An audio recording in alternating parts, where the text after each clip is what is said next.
George Durkee with Introduction to Incident Mapping, Geography 61 at Columbia College. And this week we're going to look at search and rescue, aka SAR, incident maps. And this will be, video one will be an introduction to search and rescue maps. It's kind of obvious from the words, the phrase search and rescue, but it consists of two components, the search and the rescue if you find the person. So the first component, search, generally happens when a person is going from point A and is expected to be at point B at a certain time, and they don't show up at point B, and so somebody reports them overdue. And so at that point, an investigation starts. Is the person really overdue? What's the information that they were expected there? So for instance, if they were supposed to show up for a job, that's taken more seriously. And different agencies have different criteria. But what you first start doing is you start gathering clues. You interview people who knew the person and narrowed down, why they were expected at point B, and then in the case of wilderness search and rescue, you look for their wilderness permit on their route. And sometimes that doesn't exist. They didn't get a permit, or it's not well filled out or something, and then you start looking for clues of where they intended to go. You again are interviewing friends with emails and so on and so forth. But eventually you narrow it down to an area to search where you think the person is. And a bunch of things happen. You put out a flyer to see if anyone has seen the person. And so here's an example here. And a few years ago, we started using photos of the person's equipment or similar equipment from a catalog. This is to jog people's memory, because if they're walking through an area on a trail or whatever across country and they see the equipment there but no person around, they might not think anything of it. But if you have a photo on a missing person flyer, then that might help jog their memories. Now in this particular case, it says specifically if you have seen Tim or any equipment matching Tim's anywhere in Yosemite, etc., to call Yosemite. And we're trying to change that. We want to know from anyone who was in an area to call the SAR Center and describe where they were and what they saw. And they may not, in fact, quite likely, didn't see the person, but nonetheless they were a witness in the sense that negative information is maybe not quite as good, but also good as positive sighting or clues. Because if they were in an area and they didn't see the person, that could be an indication that the person was not in that area. And while you can't eliminate it from your search, you can at least maybe start concentrating on other areas. Now a search and a rescue, for that matter, are both geospatial problems.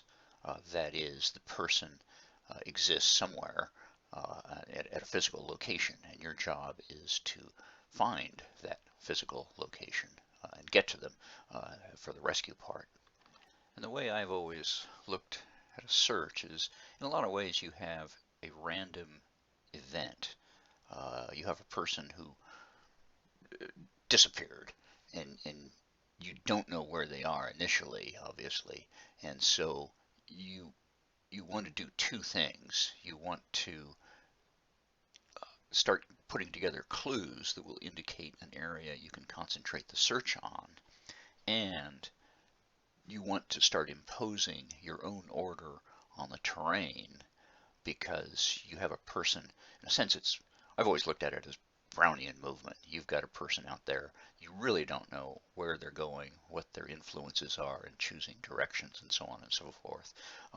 Now in search and rescue literature, there's a lot of folks that say you can pay attention to certain statistical methods and this and that.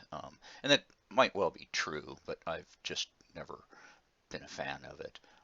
And so the way you impose order on the terrain is you divide up the area to be searched into sort of bite-sized segments, and these are called segments, and they are areas that a team, a search team, when you send them out, can reasonably search in a day. And let's move in a little closer here on this particular one. This is an individual who a few years back in Yosemite was with a group, and his group went off on a day hike, and he stayed behind. So you had at least what's called a last known point. That X there is where he was last seen, and really no other information beyond that. So you divide up into these segments here, and you assign teams, and so it takes a day or two to get the assorted teams in, and they all have GPS locators that are recording their track as they search. And so here are all the orange is the search tracks. And then we also, in this particular map, have the areas being searched in the yellow here and identified not only by their segment, but by the radio call number of the team searching that particular segment. And then we have the unsearched segments that we identify over here. And the second day of the search, this particular area was being flown by a helicopter, and that's the track of the helicopter there. And fortunately, they found the guy up on a nearby peak, and he had really gone over some pretty incredible terrain. And that's what I mean by someone is just out there randomly walking. And so you really have to just impose a template sort of on the terrain and just look at it in an organized fashion like that. But you can make guesses on where the person might have gone. And so you have, drainages they might have gone down, or they might have followed water or whatever. But in this particular case, I would be hard put to have predicted that the person went this way and that he went that far. And so again, that's what I mean by a random event. You just have to do your best, flood the area with people searching, look for clues. They use dog teams to search for scent, and it's a pretty big operation. So there were probably on this search, there were probably 50 people and another 10 or 15 at the command post organizing the whole thing, and a couple of helicopters going in and out. So these are pretty big and expensive operations.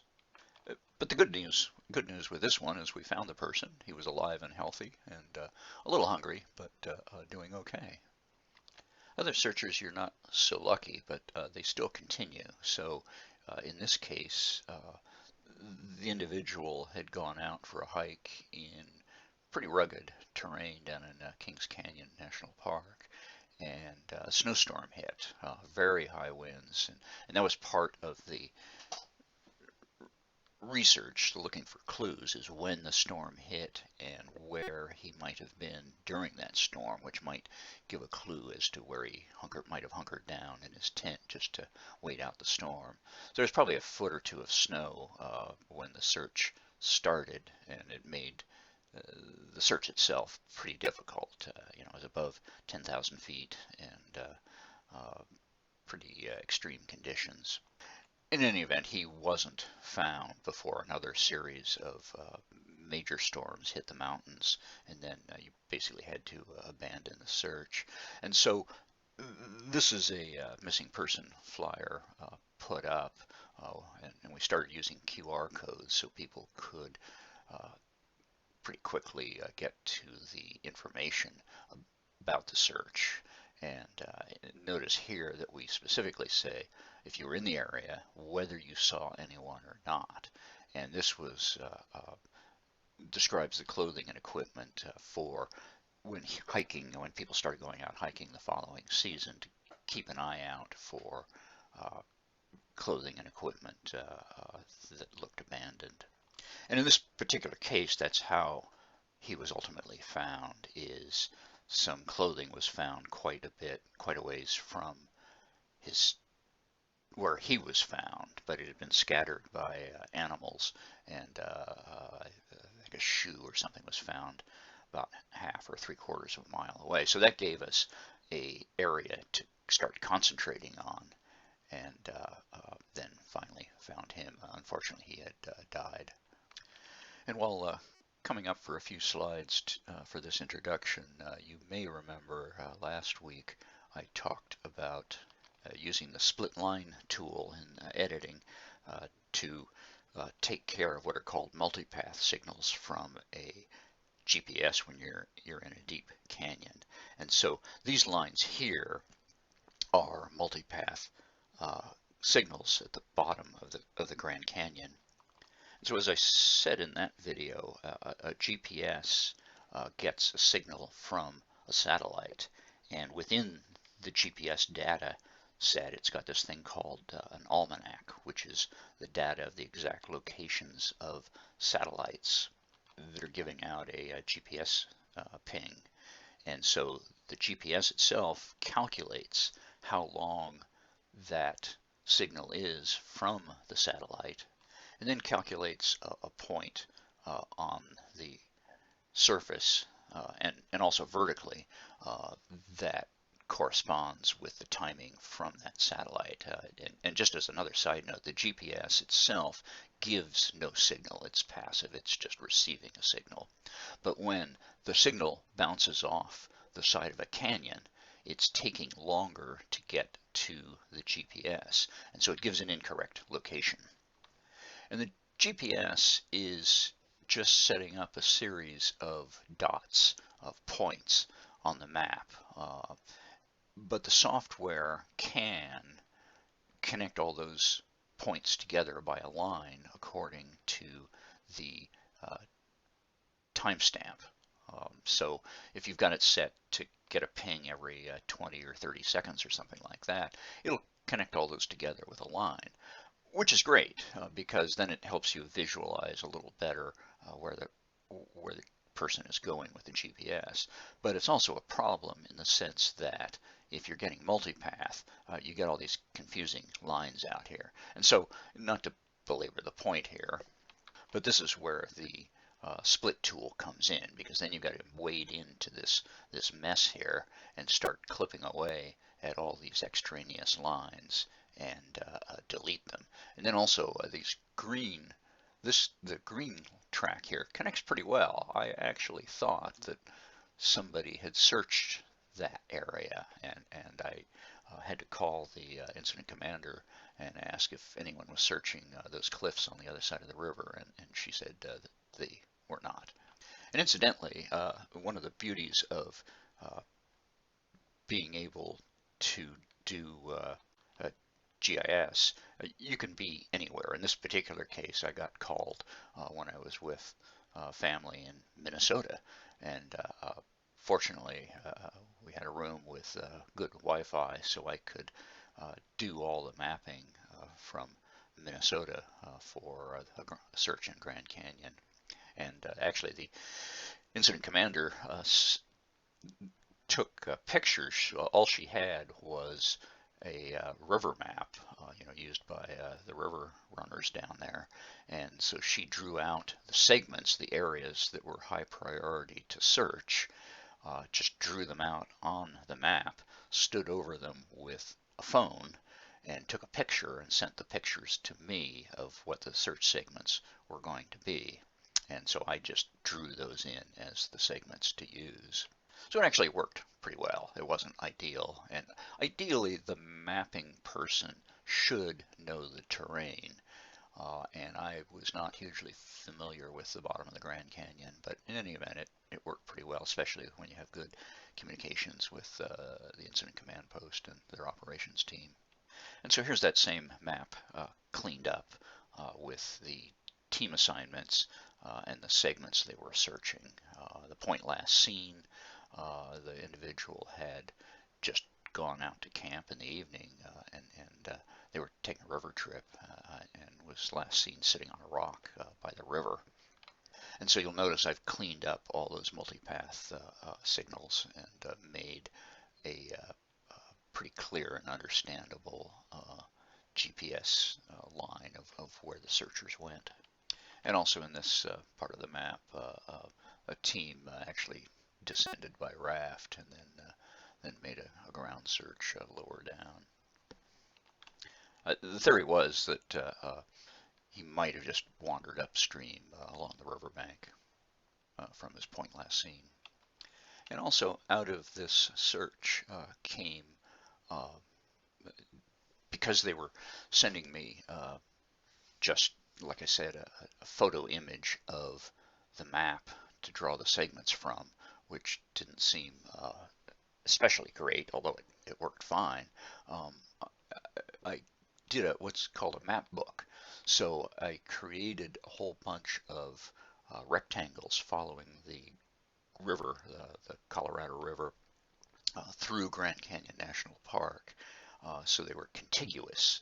Each section of river overlapped the next map by about a quarter mile or so, and put them together into what's called a map book. And ArcGIS automates a lot of this process, so you can actually quickly put out a multi-page document like this. And so then I created an index and sent them that as a PDF for future SARs, so we could all be looking at the same maps. And so, for instance, you've got the Colorado River. It showed the commonly used camps, and everything in the Grand Canyon is oriented by the river mile, and those are pretty well set out. So river mile 261, 262. So those are marked on this map, and as well as the guide maps that most people going down the river use. And again, the commonly used camps are shown. The boundary of Grand Canyon National Park and where the main rapids are, Quartermaster Rapids are right here.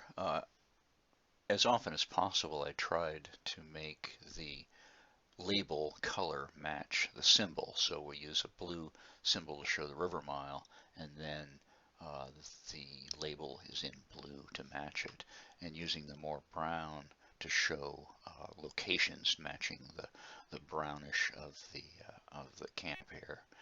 And another cartography side note here, I'm using the halo effect here, and I'm kind of getting away from that. It's a little bit overdone, but then that means you have to make sure you get a typeface and color that contrasts enough with the background such that it shows up. And in any event, the point of any map is you have to make it understandable to the people looking at it, so they can quickly grasp the terrain.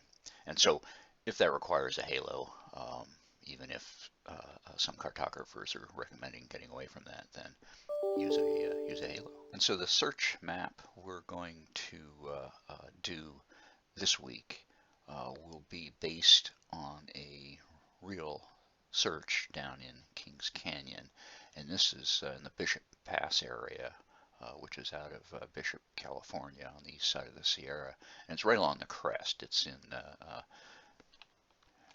Doozy Basin over Bishop Pass, which leads down to LeConte, if any of you guys have been there. And the John Muir Trail here is on the left, and the trail out and over to the east side, and South Lake is coming up out of the canyon there. And so an individual went out on a late fall hike, and you may see a pattern here. The missing person I showed you a little bit earlier here also went out on a late fall hike. And what a lot of people don't seem to realize is that while it may be warm and sunny down in LA or even the Bay Area or wherever, when you get up to 10,000 feet and above, it's starting to turn into winter up there. And while people may be prepared for cold, they're often on these searches not prepared for the just truly extreme conditions of a storm coming in the fall.